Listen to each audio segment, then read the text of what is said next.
యాగంటి ఉమామహేశ్వర స్వామి ఆలయం కర్నూలు జిల్లాలోని ఈ సుప్రసిద్ధ ఆలయానికి ఎన్నో మహిమలు ఉన్నాయని భక్తుల విశ్వాసం. ఆలయంలో పెరుగుతున్న నందీశ్వరుడే ఇందుకు నిదర్శనం అంటారు. ప్రకృతి అందాల మధ్య కొలువుదీరిన ఈ క్షేత్రం భక్తులను విశేషంగా ఆకట్టుకుంటుంది. అయితే ఈ ఆలయంలో ఉన్న నంది విగ్రహం ఎలా పెరుగుతుంది? దీని వెనుక ఉన్న రహస్యం ఏంటో తెలుసుకోవాలి అంటే మనం ముందుగా ఈ ఆలయం గురించి తెలుసుకోవాలి.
వందల సంవత్సరాల క్రితం దక్షిణ భారత యాత్రలో భాగంగా అగస్త్యుడు నల్లమలకు వచ్చి కొండల మధ్య వెంకటేశ్వర స్వామి ఆలయాన్ని వైష్ణవ పద్ధతిలో నిర్మించారు.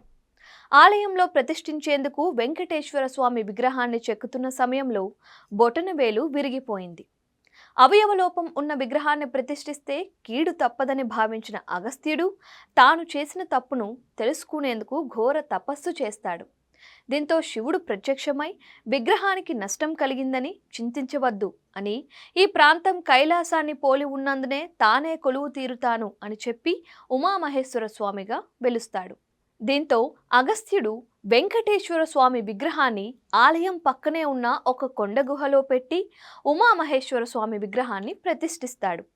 ఈ విగ్రహాన్ని ప్రతిష్ఠించిన కొన్ని రోజుల తరువాత చిన్న నంది విగ్రహం స్వయంగా వెలిసినట్లు స్థల పురాణం చెబుతోంది. అంతేకాదు, వెంకటేశ్వర స్వామిని ప్రతిష్ఠించిన గుహ పక్కనే మరో గుహ ఉంటుంది. దాన్ని శివగుహ అని అంటారు. అక్కడే పోతులూరి వీరబ్రహ్మేంద్ర స్వామి తన శిష్యులకు జ్ఞానబోధ చేసినట్లు చెబుతూ ఉంటారు.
ఇక యాగంటి క్షేత్ర ప్రత్యేకతల గురించి చెప్పాలి అంటే, కలియుగాంతంలో యాగంటి నంది లేచి రంకెలేస్తోంది అని, ఇది శ్రీ వీరబ్రహ్మేంద్ర స్వామి కాలజ్ఞానంలో ఉందని మన పెద్దలు చెబుతూ ఉంటారు. అందులో చెప్పినట్టుగానే ఇక్కడ నంది రోజు రోజుకు పెరుగుతుందని భక్తుల విశ్వాసం. అంతేకాదు, ఈ నంది విగ్రహంలో జీవకళ ఉట్టిపడుతోంది.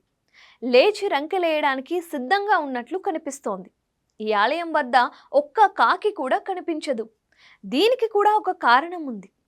వెంకటేశ్వర స్వామి విగ్రహం బొటనవేలు విరగడం వెనుక తన లోపాన్ని తెలుసుకోవడానికి తపస్సు చేస్తున్న అగస్త్యుడికి కాకులు తపోభంగం కలిగించాయి.